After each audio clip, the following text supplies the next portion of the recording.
Good evening दोस्तों। जैसा कि हम लोग कहानी सुन रहे हैं आधुनिक भारत का इतिहास।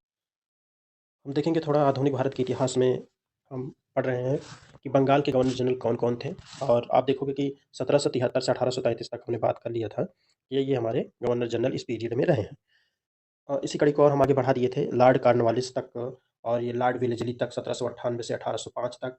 लॉर्ड वेलेस्ली का जो एक सहायक संधि का विचार था जो और जो हमारे भारतीय राज्य इनके साथ समझौता किए थे, यहाँ तक हम पहले ही जिक्र कर चुके हैं। आगे आज हम फिर देखेंगे लॉर्ड मिंटो प्रथम के बारे में जानेंगे। लॉर्ड मिंटो प्रथम के पीरियड में क्या-क्या हुआ था, ये सब चीज़ें आज हम जानेंगे। तो अब हम देखते हैं कि 1809 में लाहौर का जो महाराजा थे, ठीक है? वो रणजीत सिंह तथा अंग्रेज़ों के बीच यह संधि हुई थी। कौन-सी संधि हुई थी? लॉर्ड मिंटो प्रथम के समय में अमृतसर की संधि हुई थी 1809 में। कब हुई थी? 1809 में। किसके-किसके बीच हुई थी? लाहौर के जो राजा साहब थे रणजीत सिंह और अंग्रेज़ों के बीच हुई थी। इस संधि द्वारा क्या हुआ था कि रणजीत सिंह सतलज नदी के पश्चिमी भाग को अंग्रेजों को दे दिए, ठीक है? सतलज नदी के जो पश्चिमी छोर था उसको अंग्रेजों को दे दिए। अब एक दूसरा जो हमारा गवर्नर जनरल आता है उसका नाम था लॉर्ड हेस्टिंग्स। तो लॉर्ड हेस्टिंग्स के पीरियड में मतलब जो हाइलाइट्स हैं घटनाएँ, उन्हीं का हम ज़िक्र कर रहे हैं जो एग्ज़ाम ओरिएंटेड हैं। तो इसमें हम देखेंगे लॉर्ड हेस्टिंग को पिंडारियों का सफाया करने का श्रेय दिया जाता है। किसी धर्म को ना मानने वाले अफ़गान लुटेरों को जो लुटेरे थे उनको क्या बोलता पिंडारी कहा जाता था। पिंडारी लोग किसी धर्म को नहीं मानते थे। अफ़गान के थे, लुटेरे थे, ठीक है? उसके बाद पिंडारी नेता थे वासिल मुहम्मद, ठीक है? वासिल मुहम्मद को गाज़ीपुर की जेल में रखा गया था। यहीं पर इसने आत्महत्या कर लिया था। अब देखिए कि जो वो पिंडारी नेता था उसका नाम था वासिल मुहम्मद। उसकी डेथ कहाँ हुई थी? उसने सुसाइड कर लिया था गाज़ीपुर की जेल में। और एक दूसरा नेता था उसका नाम था चीतू। चीतू जो है जंगल में भाग गया, उसकी वहीं पे डेथ हो गई। अ, वहीं पे उसकी लाश पाई गई थी। अब इसी कड़ी में हम आगे देखेंगे जॉन एडम्स थे। क्या नाम था इनका? John Adams. ये भी एक गवर्नर जनरल थे। अब इनकी पीरियड में क्या-क्या हाइलाइट घटनाएँ हुई थी, ये हम देखेंगे। तो आप देखोगे जॉन एडम्स ने प्रेसों पर नियंत्रण लगाया था। ये इम्पोर्टेंट है और पूछा जाता है। जॉन एडम्स क्या थे? प्रेसों पर नियंत्रण लगाए थे। अब एक दूसरा गवर्नर जनरल आता है सर एमहर्स्ट, ठीक है? सर एमहर्स्ट आते हैं। अब ये क्या किए कि 1824 में बैरकपुर छावनी की 47th जो बटालियन थी, उनके सैनिक को बर्मा जाने से इनकार तो जो बटालियन के सैनिक थे वो बर्मा जाने से इनकार कर दिया क्योंकि जो हमारे सैनिक थे उनका क्या मानना था कि 60 समुद्र पार कर जाना धर्म के विरुद्ध था। सैनिक विद्रोह कर दिए, ठीक है? भाई नहीं गए तो सैनिक विद्रोह कर दिए क्योंकि अंग्रेज जो थे वो दबाव डाल रहे थे, नहीं-नहीं आपको जाना ही पड़ेगा। सैनिक विद्रोह कर दिए, फिर लेकिन क्या हुआ कि अंग्रेज विद्रोह को कुचल दिए। सही बात है क्योंकि वो ज़्यादा स्ट्रॉन्ग थे भाई। फिर अगला गवर्नर जनरल था लॉर्ड विलियम बेंटिंक, ठीक है? लॉर्ड विलियम बेंटिंक के पीरियड में क्या-क्या घटनाएँ हुई थी, इम्पोर्टेंट घटनाएँ, उसका हम यहाँ पर ज़िक्र करेंगे। तो राजा राम मोहन राय के साथ मिलकर 1829 में सती प्रथा को समाप्त कर दिया था। ये भी इम्पोर्टेंट सवाल है, यहाँ से भी पूछता है कि लॉर्ड विलियम बेंटिंक जो है राजा राम मोहन के साथ मिल करके 1829 में सती प्रथा को समाप्त कर दिए थे। और एक काम इन्होंने और अच्छा किया था, नर बलि प्रथा का अंत किया था, ठीक है? मनुष्य की भी बलि दी जाती थी।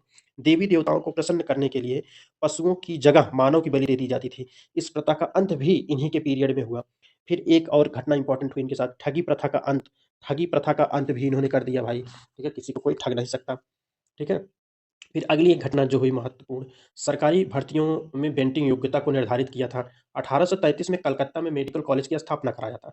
समाचार पत्रों से प्रतिबंध हटाने का प्रयास किया था, मतलब इसने हटाया नहीं, प्रयास किया था, किंतु 1835 में स्वास्थ्य खराब होने के कारण अपने पद से इस्तीफा दे दिया था, ठीक है? फिर 1833 में चार्टर एक्ट के द्वारा बंगाल के गवर्नर जनरल को अब भारत का गवर्नर जनरल कहा जाने लगा, ठीक है?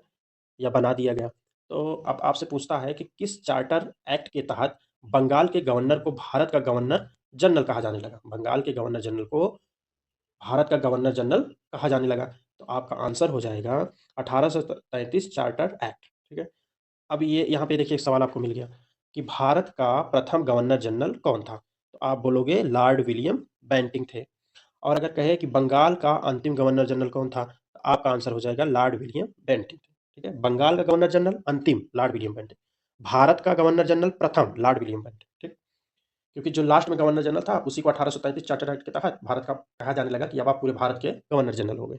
अब देखिए हम आगे पढ़ेंगे भारत के गवर्नर जनरल। अब इनका देखिए ड्यूरेशन कितना था, पीरियड कितना था, 1833 से 1858 तक था। जिसमें पहला नाम आप पढ़ ही लिए, लॉर्ड विलियम बेंटिंक साहब थे। इनको प्रथम गवर्नर जनरल कहा जाता था। इसमें सबसे जो इम्पोर्टेंट बाकी चार्ल्स मेटकॉफ साहब थे, ऑकलैंड थे, फिर एलन बरो थे, होर्डिंग प्रथम थे, लॉर्ड डलहौजी साहब थे, साहब नहीं कहना है, लॉर्ड डलहौजी थे, लॉर्ड केनिंग थे, ठीक है? अब आप देखिए, जो चार्ल्स मेटकाफ का पीरियड था 1835 से 1836 तक था। ऑकलैंड का देखेंगे 1836 से 42 तक था। एलन बरो, ये थोड़ा इंपॉर्टेंट है। एलन बरो 1842 से 44 तक इनका कार्यकाल था। इन्होंने क्या किया था कि दास प्रथा का अंत किया था और रविवार की छुट्टी भी देखा जाए तो इन्हीं के पीरियड के लगभग आसपास फिक्स हुई थी, भाई अब रविवार की छुट्टी रहेगी, तो एलन बरो के पीरियड चला, ठीक है। आगे हम देखेंगे इंपॉर्टेंट इंपॉर्टेंट इसमें लॉर्ड डलहौजी का एक नाम आता है, जिनका कार्यकाल आप देखोगे तो 1848 से लेकर 1856 तक रहता है। फिर लॉर्ड कैनिंग थे, इनका पीरियड देखोगे 1856 से लगा के 58 तक, और दोबारा फिर आते हैं 1858 से 62 तक, ठीक है। तो पहला जो पीरियड था 1856 से 58 तक 2 साल वाला, ये देखोगे तो इनको कहा जाएगा अंतिम गवर्नर जनरल, क्योंकि फिर 1858 में 1857 की जो क्रांति हुई, उसके बाद 1858 में जो भारत का गवर्नर जनरल था उसी का नाम बदल के कर दिया गया भारत का प्रथम वायसराय, ठीक है। भारत का वायसराय कर दिया गया, ठीक है। फिर आगे हम देखेंगे चार्ल्स मेटकाफ का क्या-क्या उसके पीरियड में क्या-क्या घटनाएँ हुई थी, इंपॉर्टेंट घटनाएँ। प्रेसों से नियंत्रण हटाने का श्रेय दिया जाता था। प्रयास तो आप देखोगे लॉर्ड विलियम बेंटिंक ने किया था, लेकिन हटाया था चार्ल्स मेटकाफ ने। इसीलिए मेटकाफ को प्रेस का मुक्तिदाता कहा जाता है, प्रेस का मुक्तिदाता कहा जाता है चार्ल्स मेटकाफ को। फिर आप देखोगे लॉर्ड डलहौजी का पीरियड आता है। लॉर्ड डलहौजी के पीरियड में देखोगे एक बहुत ही महत्वपूर्ण जो घटना हुई थी, हड़प या विलय की नीति लेके आया था ये, हड़प या विलय की नीति लेके आया था। हुआ क्या था इसमें कि डलहौजी गोंद निषेध प्रथा की नीति के द्वारा निम्न भारतीय राज्यों को हड़प कर भारतीय साम्राज्य में मिला लिया था, ठीक है। अब आप देखोगे कौन-कौन से थे, तो पहला नाम हमारा आता है सतारा का। सतारा 1848 में विलय कर लिया किसके तहत? डलहौजी की विलय नीति थी, ठीक है। डॉक्ट्रिन ऑफ लैप्स कभी-कभी ऐसे पूछ लेता है कि द थियरी किसकी थी डॉक्ट्रिन ऑफ लैप्स की? तो आप कहोगे डलहौजी की थी। फिर अगला देखोगे जिसको विलय किया इसने ये था जैतपुर था। जैतपुर जो है 1849 में, ठीक है। 1849 में हो गया। फिर एक था भगाट, भगाट नहीं बोलते इसको, बघाट बोलते हैं, बघाट। बघाट 1850 में हिमाचल प्रदेश में पड़ता है ये। फिर आप देखोगे उदयपुर करके है एक जगह है मध्य प्रदेश में 1852 में। ये फिर अपना सबसे इम्पोर्टेंट है झांसी का उत्तर प्रदेश 1853 में विलय हुआ। नागपुर देखेंगे महाराष्ट्र में पड़ता है 1854 में। अवध देखोगे उत्तर प्रदेश 1856 में, ठीक है। कुप्रशासन के आधार पर विलय किया गया, ये भी पूछता है कि डलहौजी ने किस एक राज्य को कुप्रशासन के आधार पर विलय कर लिया? आपका आंसर हो जाएगा अवध 1856। अच्छा, तो इस समय आप देखोगे अवध के नवाब थे वाजिद अली शाह, वाजिद अली शाह थे। 1853 में पहली भारतीय रेल मुंबई से ठाणे को 34 किलोमीटर को चली थी ये, ठीक है। इसी के काल में, किसके काल में? 1853 में इसका पीरियड था डलहौजी का था, ठीक है। इसीलिए इस डलहौजी को भारतीय रेल का जनक कहा जाता है, ठीक है, भारतीय रेल का जनक कहा जाता है। एक प्रश्न और आपसे लेते हैं कि भारत में प्रेस के मुक्तिदाता के रूप में किसे जाना जाता है? ये आप बताओगे? अभी हमने थोड़ी देर पहले बताया है, अगर आपने ध्यान से सुना होगा तो ज़रूर बता देंगे। फिर आप देखोगे 1854 में डलहौजी भारत में पहली बार डाक टिकट को जारी किया था, इसीलिए डलहौजी को भारतीय डाक का भी जनक कहा जाता है। डाक और रेल डलहौजी, ठीक है। 1854 का वुड डिस्पैच आता है, ये देखिए ये भी इम्पोर्टेंट है। 1854 का वुड डिस्पैच, इसमें क्या हुआ था? 100 पेजों वाला यह डिस्पैच अंग्रेजी शिक्षा के विकास के लिए लाया गया था, ठीक है। सार्वजनिक निर्माण विभाग की स्थापना तथा लोक सेवा विभाग, ठीक है।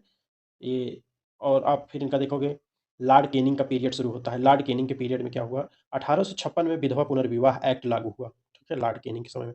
1857 में लंदन विश्वविद्यालय के तर्ज पर, ठीक है, कलकत्ता, मुंबई, मद्रास में एक-एक विश्वविद्यालय की स्थापना की गई। फिर आप देखोगे 1861 में कलकत्ता, मुंबई, मद्रास में एक-एक उच्च न्यायालय की स्थापना की गई। फिर अगला घटना देखो 1857 का महान विद्रोह लॉर्ड कैनिंग के समय हुआ है। अगर आपसे कोई पूछे कि 1857 की महान क्रांति किस वायसराय या किस भारत के गवर्नर जनरल के समय हुई थी? आप कह सकते हैं लॉर्ड कैनिंग के समय हुई थी। अच्छा, थोड़ा हम पढ़ लेते हैं 1857 की महान क्रांति या महान विद्रोह था क्या? आप देखोगे शुरू होता है गाय और सूअर की चर्बी से बने कारतूस के विरोध में बैरकपुर छावनी को, ठीक है, मंगल पांडे ने 29 मार्च 1857 को अंग्रेज अधिकारी बांग को गोली मारकर हत्या कर दिया था, ठीक है। इसके एवज में फिर क्या हुआ कि 8 अप्रैल 1857 को मंगल पांडे को फांसी दे दी जाती है, ठीक है। कब दे दी जाती है? 8 अप्रैल 1857 को। मंगल पांडे कब मारते हैं उसे? 29 मार्च 1857। अब देखिए खुला विद्रोह कैसे फैलता है ये। 10 मई 1857 मेरठ के सैनिक अंग्रेजों के विरुद्ध विद्रोह छेड़ दिए। 11 मई को दिल्ली पहुंचे। 12 मई को दिल्ली पर अधिकार करके बहादुर शाह द्वितीय को हिंदुस्तान का बादशाह घोषित कर दिए थे। किंतु 20 सितंबर 1857 को अंग्रेज दिल्ली पर अधिकार कर लिए। बहादुर शाह द्वितीय को हुमायूं के मकबरे से बंदी बनाकर बर्मा की राजधानी रंगून भेज दिए। 1862 में यहीं पर बहादुर शाह द्वितीय की मृत्यु हो गई थी। रंगून में ही इसकी समाधि है। 1857 का विद्रोह निम्न स्थानों पर हुआ था। ठीक है? मतलब ये जो विद्रोह का केंद्र थे, ये कुछ स्थान हैं। जैसे आप देखोगे दिल्ली, दिल्ली में जो नेतृत्व कर रहे थे, जिनके लीडरशिप में ये क्रांति आगे विद्रोह आगे बढ़ रहा था, वो थे बहादुर शाह द्वितीय। इन्हें जफ़र कहा जाता है। अच्छा, जो इस क्रांति का विरोध कर रहे थे, अंग्रेजी सेना का जो नेतृत्व कर रहे थे, वो थे हडसन और निकोलसन। कभी-कभी ये भी पूछता है कि हडसन और निकोलसन, ठीक है? अंग्रेज वाले हो गए। फिर आप देखोगे विद्रोह का स्थान कानपुर, आप सभी जानते हो, नाना साहब और तात्या टोपे थे। तो नाना साहब का आपको उपनाम बताना है, ये मैं दोबारा पूछ रहा हूँ आपसे। और इसमें देखोगे एक अंग्रेज नेतृत्व था कैंपबेल, ठीक है? कैंपबेल के समय हुआ। फिर आप देखोगे लखनऊ, ठीक है? जो विद्रोह का केंद्र था लखनऊ, लखनऊ से आप देखोगे बेगम हजरत महल और बिजरिस कादिर साहब थे, ठीक है? बिजरिस कादिर साहब थे, वहाँ भी कैंपबेल नामक अंग्रेज अधिकारी था। उसके बाद देखेंगे झांसी, ग्वालियर, महारानी लक्ष्मीबाई, तात्या टोपे। यहाँ पे आप देखोगे अंग्रेज की तरफ से जो था उसका कमांडर, उसका नाम था ह्यूरोज। फिर देखेंगे आप फतेहपुर में अजीमुल्ला था, अजीमुल्ला साहब थे। फिर ये देखेंगे जनरल रेनाल्ड था, अंग्रेजी सेना का कमांडर। फिर फैजाबाद देखोगे, फैजाबाद में मौलवी अहमदुल्ला साहब थे, ठीक है? अहमदुल्ला साहब थे। यहाँ पे देखोगे वही रेनाल्ड नामक अधिकारी था। फिर आप देखोगे इलाहाबाद और बनारस का, दोनों का संयुक्त नेतृत्व लियाकत अली कर रहे थे। और यहाँ अंग्रेजी सेना का कमांडर जो था कर्नल नील था, कर्नल नील, ठीक है? फिर आप देखोगे बरेली का जो था वो खान बहादुर खान साहब कर रहे थे। बीसेंट आयर था कमांडर अंग्रेजी सेना का। जगदीशपुर, बिहार वाला जगदीशपुर, वहाँ से कुंवर सिंह थे, अमर सिंह थे और जनरल टेलर था। तो आज के लिए इतना ही रखते हैं।